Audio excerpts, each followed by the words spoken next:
Yo, partnership alert, partnership alert, partnership alert. Living Corporate has a partnership with LinkedIn Learning, an American massive open online course provider that provides video courses taught by industry experts across a wide array of subjects. Now, the partnership is because Living Corporate has courses on LinkedIn Learning focused on diversity, equity, inclusion for leaders, career professionals, and anyone really looking to upskill themselves and be better allies. So make sure you check out our courses on LinkedIn Learning by clicking the link in the show notes. And let's just say you don't want to do that. When you go to LinkedIn Learning on LinkedIn, search Living Corporate. We'll be right there. All right? Peace.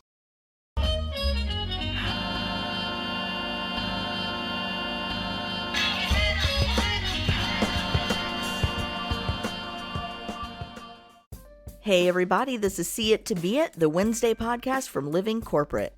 Living Corporate is a digital media network that centers and amplifies Black and Brown people at work.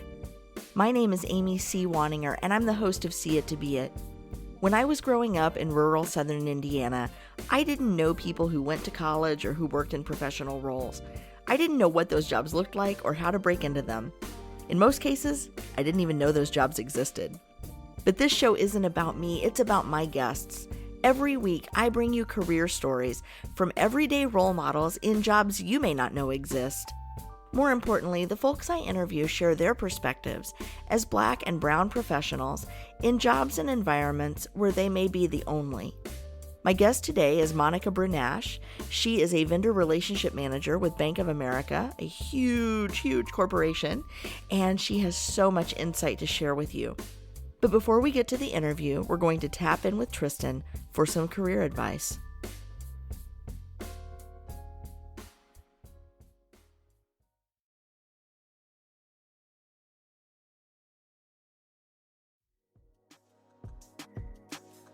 What's going on, Living Corporate? It's Tristan of Layfield Resume Consulting, and I'm back again in collaboration with Living Corporate to bring you another career tip. This week, I want to talk to you about why you need more than just a resume. When many of us are looking to make moves in our career, we typically focus on getting our resume together. And while that's a great first step, I want to tell you why you have to go further than just that document. When you apply online, about 70% of companies and organizations use applicant tracking software, which is a system with a series of algorithms that scans your resume for keywords and phrases. If you meet the minimum threshold the employer set, then and only then will your resume be seen by a human. But unfortunately, these systems discard around 75% of people who apply. Studies show that when you apply online in the United States, you have anywhere from about a 2 to 5% chance of landing the role, depending on the source you read. If that's the case, why is applying online the only focus of many of our job searches? Your highest chance of landing a role lies with referrals. When I say referrals, I'm not just talking about from the network you currently have, but from people who are in the industry and a step or two above where you want to go. But you can't start building that network until you have a decent LinkedIn profile. This, one, allows you to do some internet stalking without looking like the weird person without a photo. Two, lets the people you are reaching out to know you're serious about where you want to go. And three, gets relevant recruiters looking at your profile.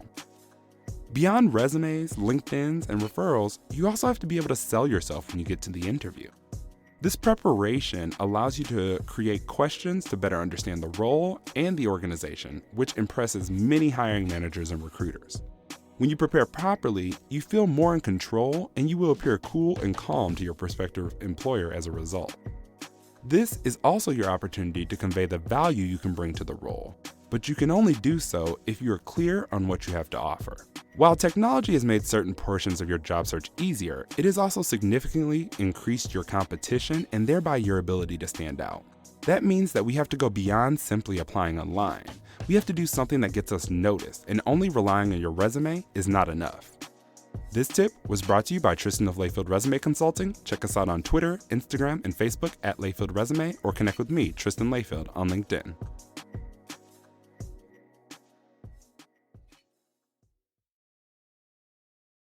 Living Corporate is brought to you by the Liberated Love Notes podcast, part of the Living Corporate Network. The Liberated Love Notes podcast is a starting point for integrating self and community affirmations into your daily practices. The Liberated Love Notes podcast center the experience of Black folks existing in white systems and speaks to overcoming imposter syndrome, disrupting injected and internalized forms of oppression, embodying an abundance mindset, and building a healthy racial identity. Check out Liberated Love Notes podcast wherever you listen to podcasts, hosted by Brittany Janae Harris. Welcome back to See It to Be It. My guest today is Monica Brunache. Monica is a strategic people leader with expertise in talent strategies and employee development, analyzing employee data to provide recommendations, addressing operational excellence opportunities, and leading organizational initiatives. She's a servant leader who plans employee experience programs and collaborates with cross-functional global executives to define and address future business needs. In her most recent role, she's responsible for managing a preferred vendor, their book of work, and establishing critical relationships to ensure successful execution of learning solutions. And I am so glad to have her on the show. Welcome, Monica. Hi, Amy. Thanks for having me today. So Monica and I actually met on LinkedIn. So sometimes these are folks, I interview folks that I've known for a while, and sometimes it's people who are brand new to me and usually brand new to my audience. And that's the case today. So I'm really grateful to have you here and to welcome you on what I understand is your very first podcast interview. Yes, that's correct. It's okay. I promise to be gentle. So let's talk about, your job is really complex and very specific. Can we go back to the start of your career? What did you intend to do? I'm guessing it wasn't anything this complex and specific.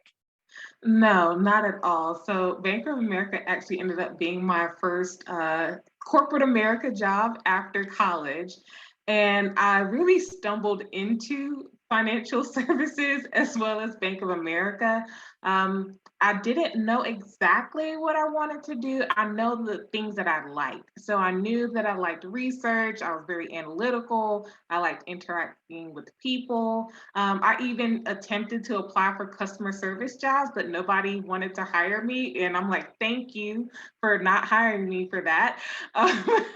And I really came across this one role that had an emphasis on research. So I thought, oh, okay, research, analytics. This sounds great, but this is one of those cases where job description fail happened, where you see a generic description and you think it's one thing, and then when you get in, you're like, oh, okay, this is what it's really about. So that's how I actually ended up stumbling into the financial industry, and obviously I've still been here. And the reason why I'm still here is because, to me, financial health is wealth, and it's also peace of mind, which is priceless. And I know that wealth means different things to different people, but for me, it's a goal of financial independence and improving generational wealth. So that's how I ended up in the financial services industry. I think that is fantastic. And, the financial services industry, I worked in insurance for a while, and it's sort of a subset of that overarching umbrella. But it's traditionally been very male dominated, very white spaces, very exclusive. A lot of times the policies are, unequal and inequitable. And so I always am excited when I see people who have been historically excluded from the upper echelons of those industries breaking in and making an impact and making a difference. So you mentioned that you had, kind of read a job description that didn't quite match up to what the job was. And, I think that's true for a lot of people, right? Because they look at financial services and they think, oh, you either like count money all day or you process loan applications. What does a day in your job actually look like? So I'm really glad that you brought that up, because as you were talking, I was thinking back to my interview. So we haven't shared. From a bachelor's perspective, graduated from UNC Chapel Hill, and my major is in sociology. So someone would kind of think, wait, sociology, Bank of America, how does that work together? And that was actually one of the questions that happened to be posed to me in my first interview in terms of what do you think that you can bring to the bank with having this type of major? And the response I shared is that at the end of the day, even though we're working with numbers and we're working with dollars, people are making decisions and people are doing the work, and you need people that know how to work with people. So that's kind of the thought and mindset that I have in regards to any industry, really, that even if you might not be an expert in what that company is out there for, that doesn't necessarily mean that there's not a place for you within it. Because Bank of America is a huge company. If you're interested in technology, if you have an interest in HR, if you have an interest in audit, if you have an interest in ESG, environmental social governance, they have all these different types of teams and roles where it can actually fit your needs. And I think that's why it's so helpful. I'm always big, going back to that word research, I'm always big on research in terms of start with what you know. What companies do you buy things from? What companies do you patron at? Look up those companies, see what they're about, see what type of roles that they have available. And you never know, you really can easily find something where, wow, I never knew that I could do this at X, Y, and Z company. I want to thank you for saying that, because every single one of these interviews, well, maybe not everyone, but almost all of them, I'm like, I never thought about you could do that kind of work at that kind of company. But every kind of company needs almost every kind of work, right? Like Yes. it's like I always think about, people who are environmental science go to work for environmental companies, or people who are finance majors go to work for finance companies, but that's just not the way it is. It's kind of a whole bunch of different fields and disciplines converging into a mission that's focused in a particular area, right? Right. I completely agree, because the time that I've been at Bank of America, I started off in global tech and ops. Again, nothing on paper that would have anything to do with sociology. But at the end of the day, the interactions with people, my analytical skills, my project management skills, all of those play a part in helping making the business successful. And even within that space, I've been able and had the opportunity to work on employee engagement initiatives, employee experience initiatives, D&I programs, all of those things. Again, global tech and ops, you wouldn't think that someone would be working on those type of things, but that's what I did in addition to my day job. That is awesome. And so let's talk just a little bit about the day job. What is it? What do you do? So currently, as you shared, vendor performance manager for preferred vendors. So essentially, I am the liaison between our lines of businesses and the preferred vendors in terms of closing that gap that we have in terms of, hey, we have this regulatory or enterprise training that we're trying to get out to our employees. So let's work with our preferred vendor to execute on that training and make sure that employees have the development that they need to succeed and excel in their roles. So that's putting it very nicely in a bow for you. I appreciate that. So basically you translate between what do the employees need to know, and what do they need to learn to make a change, to enact a new policy, to sell a new product. Am I getting this right? And then you work with vendors to deliver that training? I luckily have the honor of brokering those relationships. Okay, So you don't have to figure it out. Yes. So sometimes the preferred vendor will be the ones where they'll take that content, they'll take the change, they'll take the update to a regulation, and they will then pull together that training, and so that the employees have the awareness of what they need to know to perform their jobs accurately. Got it. Okay. So, and I would imagine in banking, there are a lot of regulations that need to Yes. be followed in every part of the company, from things like privacy concerns and, cybersecurity threats, Exactly. all the way down to what kind of interest rates you can charge and how you have to disclose those things. Right. And everything from ADA to even things in terms of just process changes, because when there's a new process or there's new technology, there's training that needs to be had so that employees know how to do their job effectively. And so for people who don't know how big Bank of America is, how many employees are we talking about? Over 200,000. Oh my goodness. And how many training vendors do you work with?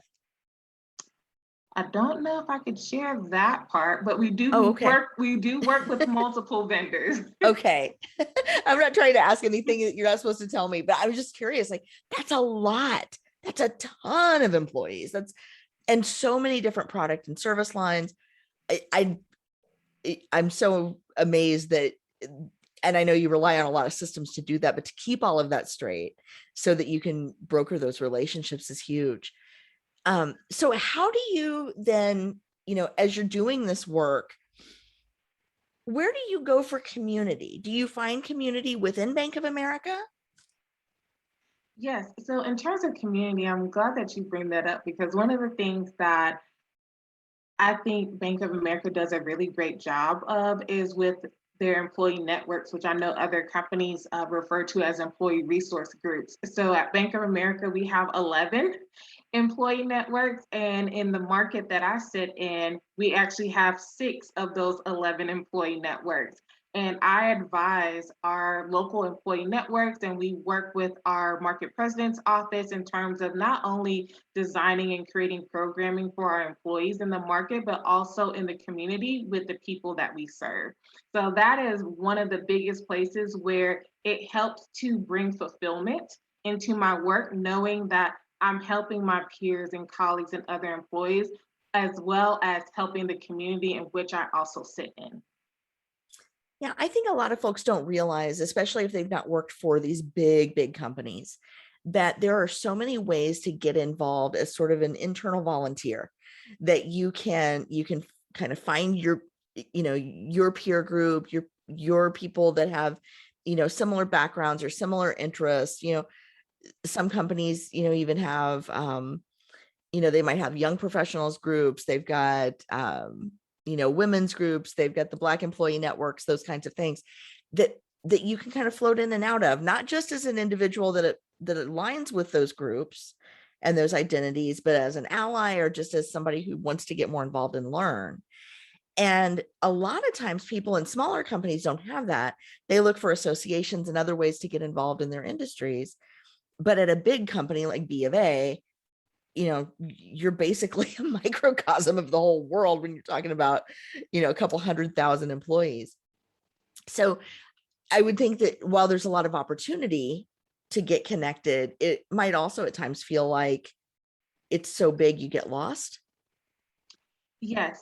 So Bank of America is big, but I think that's why it's so important to have those employee networks, or there's even lines of business type programs and development opportunities where you're able to get on those more closer levels and really interact and network with others. And for me, that has helped immensely in terms of my trajectory at Bank of America. I know that I can't attribute that in my progress in terms of the work that I've done with my market leaders, with employee networks, because through employee networks, that's how I met other people outside of my immediate team. Because I think that's no matter what size your organization is, if you don't network with people outside of your immediate team, it's going to be really hard to move to different areas or just move into a different role, because if people don't know you, they don't see you. And if they don't see you, then it's hard for them to see how you fit in their team.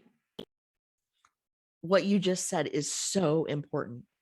I do a lot of training on networking. I talk to people, all over the world about building their networks. And it's interesting because I'll say, how connected, have this assessment that I do with folks. And when I ask them, how many people in your top 5 are outside of your own industry? And usually it's people with longer tenures that have lower numbers, right? Very few people outside of my industry.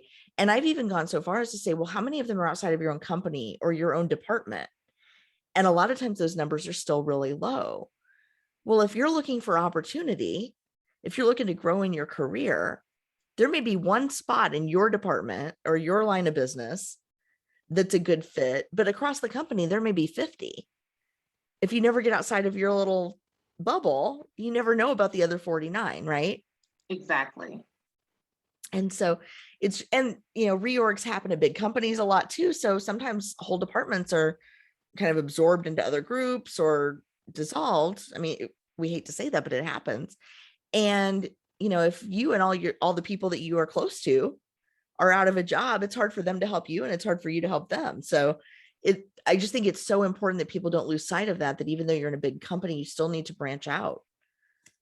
I completely agree. And that's how I was able to make the transition from global tech and ops into human resources, because I tried for a long time to make that transition, but sometimes it's really difficult for people to see and understand transferable skills, which I'm sure is something that you've talked about a lot of time with people that you converse with in terms of having that advocate that sits in the space that you're trying to get into, where they can literally say, hey, I know her title might say X, Y, and Z, and you might think that it means X, but actually it means QUI and 1, 2, 3. And having someone there to help you translate those skill sets to where it makes sense to the line of business or the different area that you're trying to get into is really crucial.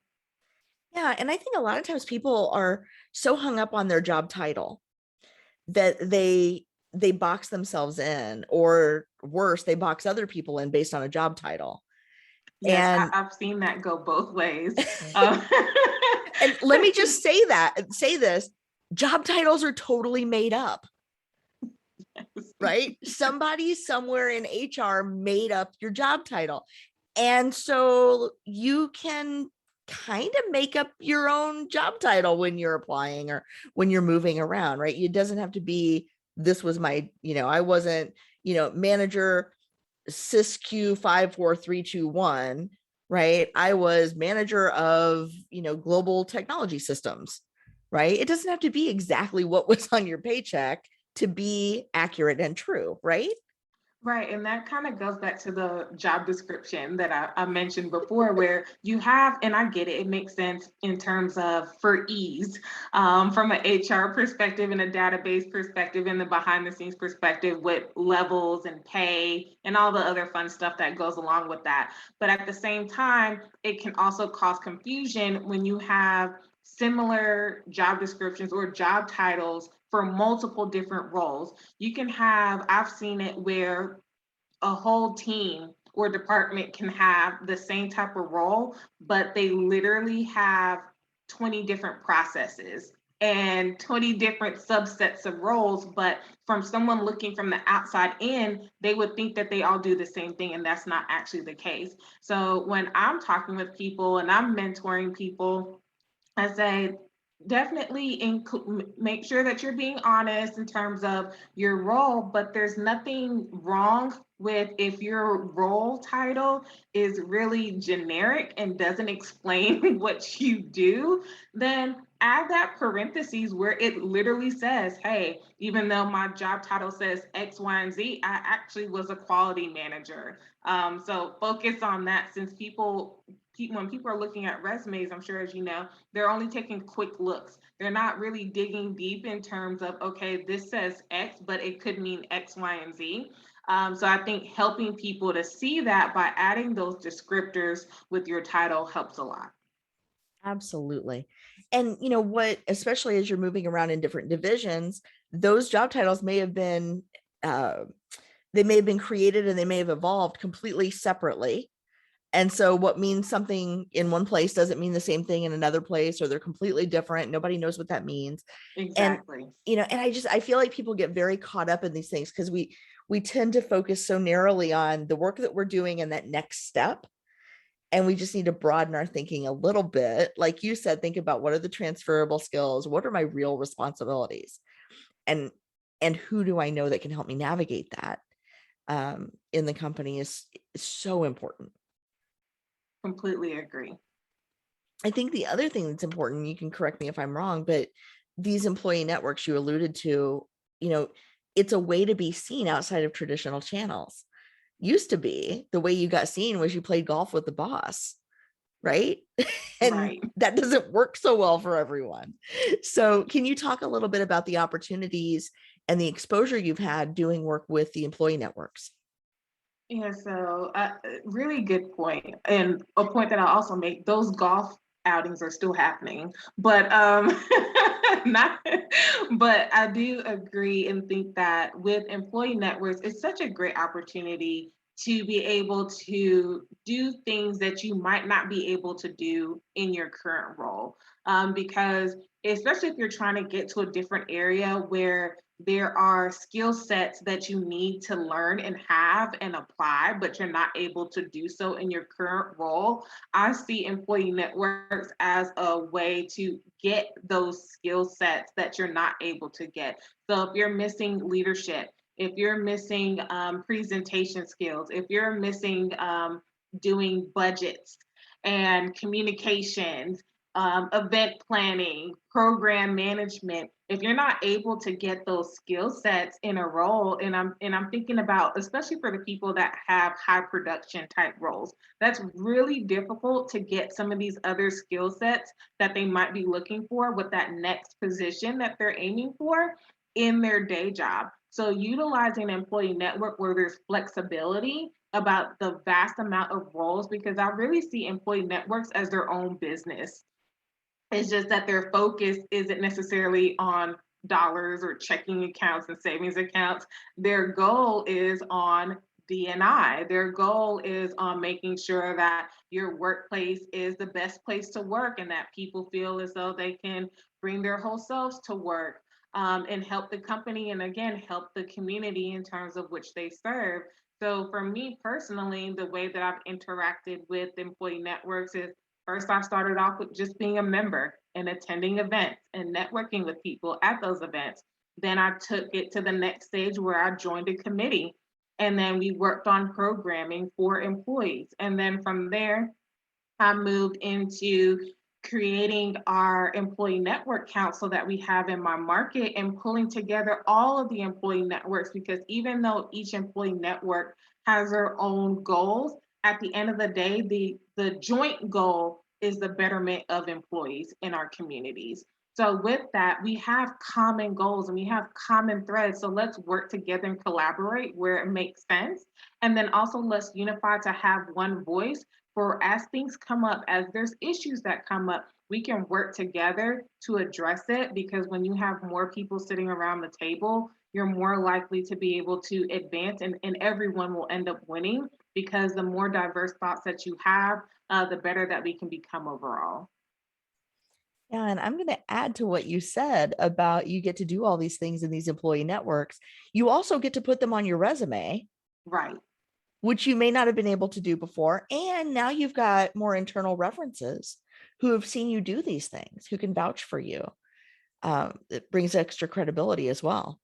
Yes, I've definitely seen directly situations where employees, because they were participating and leading employee network events and programs, that literally helped them to find their next hiring manager, find their next manager. And that's how they got their role, because that hiring manager saw what they were doing, saw those skill sets, and thought this would be a great fit on my team. So I've definitely seen how being and participating actively in an employee network can really help set the groundwork for that next stage. Thank you so much for that. So I'm just curious, you were talking earlier about transferable skills from global tech ops to HR. Can you talk a little bit about some of the transferable skills that you would look for as a hiring manager that maybe somebody doesn't think about that they've cultivated or developed, but that are really valuable in the kind of work that you do? For me, I think soft skills are a silent key disruptor that I think that people are starting to become more aware of, and people know about soft skills, but more so in terms of the importance of soft skills. Because when it comes to certain things, you can train somebody to learn a system, learn a process, but soft skills takes a little bit more nuance, takes a little bit more care in terms of really getting that right. So for me, and when I'm working with people or when I'm thinking about, okay, I want this person to be on my team from working from an employee network perspective, I think about the soft skills. Is this person a critical thinker? How do they react to hitting a brick wall? Because we will hit that a lot, in terms of people not being on the same page or them not having the awareness. How do they approach those type of situations where it's not an easy win? How do they reset and pivot to make sure that they're understanding their audience and who they're trying to engage and showing how there's a win for everyone? Other parts, project management skills is huge. I think in any type of role, in any type of industry, knowing how to tackle work and work with different stakeholders and stakeholder engagement and communication and change management, all of those are really key important skill sets to have. And I think that it's an area where, especially with change and especially what's happened in these past almost going on 2 years now, change management, I think, is also another silent thing where people are really starting to realize we really should be taking a closer look at change management in terms of how there's different stages and different ways to really engage employees, engage people overall with any type of adverse change, whether it's good or bad. And I think those are type of skill sets that me personally that I like to look into. So you gave us a great list. I heard critical thinking, problem solving, flexibility, negotiation, project management, communication, change management and resilience, stakeholder management. If somebody that's listening to this is thinking, I've got some of those, and I think B of A might be a really good fit for me because I want to be in a place where there are so many opportunities, and I want to be in a place where I can get involved, not just in my day job, but also make a difference for my coworkers. What's the best next step for them in terms of exploring job opportunities at Bank of America? I think first and foremost, LinkedIn, you talked about it earlier in terms of that's how we got connected. LinkedIn is a great source in terms of seeing the content that's put out there about Bank of America. Looking at if you know what type of area that you're trying to get into, or you know what kind of things, skill sets that you have that you want to find that other people have, using that search field, going, typing in Bank of America, going to the people section, typing in those keywords and seeing who pops up and reach out to them.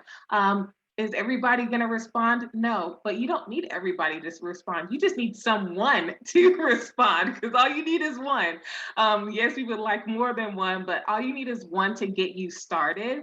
And that's a great way to, one, learn more about the company, and two, learn more about the roles. Because as I said before, there's some things where you think that you know what it is, and it's actually not the case at all. So actually speaking with people that work in those type of roles that you're interested in will really help you in terms of figuring out where you fit, as well as engaging with people to hopefully get you that next role. I think that's fantastic. I expected you to say, go to our careers page. And what you gave me was so much better than that. So thank you. You're welcome. Because I'm all about working your network. And I want to remind folks listening to this that the time to build your network is not when you need it. It's right this minute. Having a conversation, having exploratory conversations now with the target companies that you'd like to work for someday is a much better bet than finding yourself in need of employment tomorrow and then starting that process. I completely agree. And then also to your point, since hopefully you're starting early, that you're making sure that when you're connecting with someone, you're connecting with someone and offering something that is not just a take situation. You want for it to go both ways in terms of really having a reciprocal relationship, because I think that will go much further. Yeah, and it doesn't have to be something extravagant, right? You don't have to offer them, time on your private yacht or anything like that, right? But sometimes it's just like, hey, I saw this article and it made me think of you. And, is this relevant to the work that you're doing right now? Or is this something that would be interesting to you? There's an event going on. Come be a guest on my podcast, wink, wink, right? There's all kinds of ways that you can make those connections without just walking up to somebody with your hand out and waiting for them to give you something. Yes, and I think it's also good that the more that you are out there in terms of listening to podcasts like yours or listening to webinars that's put out there, and someone piques your interest, reach out to them. Hey, I heard you on the podcast and you said X, Y, and Z, and that was really great. And I really would like to learn more, because then it shows that, okay, you did a little homework and you just didn't randomly reach out to me, which is fine. Cold calling works. Warm calling also works, but it also helps to just add that extra little layer of helping to get the person like, okay, this person actually took an extra step. Let me actually respond to them, take 15 minutes on my calendar to have a little coffee or tea chat. I think that's perfect. Monica, I want to thank you for being so brave to come on your very first podcast interview. I want to tell you did a fantastic job, and I would have you back any day of the week. Thank you so much. I really appreciate it. And I really enjoyed talking with you. And I've already been thinking like, I could have talked about so much more and shared with the audience all these different things. So it really got me excited in terms of what's next, in terms of what else can I share. So I that's appreciate awesome. That. Well, I'll be following you on LinkedIn, and I'll look for all your posts about all the stuff that you want to share with us. And, if there's a chance for you to come back and tell us more, we would love to have you. Thank you so much. No problem. Thanks for having me, Amy.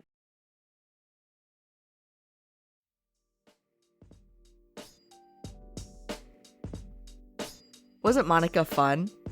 What I love about this interview is how she was able to take a degree completely unrelated to the work that she's doing and really pick out the parts of herself and the parts of her job that were a good fit and keep moving forward in that path of what was right for her, as opposed to what did the job description say, or, what was the expected path for her. I always find stories like that incredible, but I also find them not incredible like unbelievable, but incredible like wow, but also so instructive, because so many times when we're young in our careers, we think there's one path forward and that path is obvious, and typically it's only in retrospect that our path makes any sense at all. If you enjoyed this episode, don't forget to subscribe to Living Corporate and share us with your friends and colleagues. And hey, you can really help us out by leaving us a 6-star review wherever you get your podcasts. You might be looking at your app thinking, Amy, there are only 5 stars there. Okay, give us all those stars. But then go the next step by leaving a couple of sentences in your own words telling us what you liked about the episode, the guest, or the series. Don't forget to visit living-corporate.com to learn more about our other podcasts, videos, web shows, and more. See It to Be It is brought to you in part by Lead at Any Level, a certified woman and LGBTQ-owned business dedicated to helping organizations win the competition for talent and customers for the long term. Lead at Any Level. Leaders can be anywhere and should be everywhere. Learn more at leadatanylevel.com. That's it for this episode of See It to Be It. This is Amy C. Waninger, and I'll see you next week.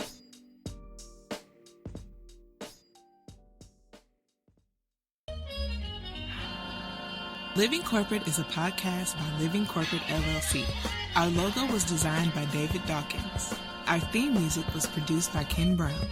Additional music production by Antoine Franklin for Musical Elevation. Post-production is handled by Jeremy Jackson. Got a topic suggestion? Email us at livingcorporatepodcast@gmail.com. You can find us online on Twitter, Facebook, Instagram, and living-corporate.com. Thanks for listening. Stay tuned.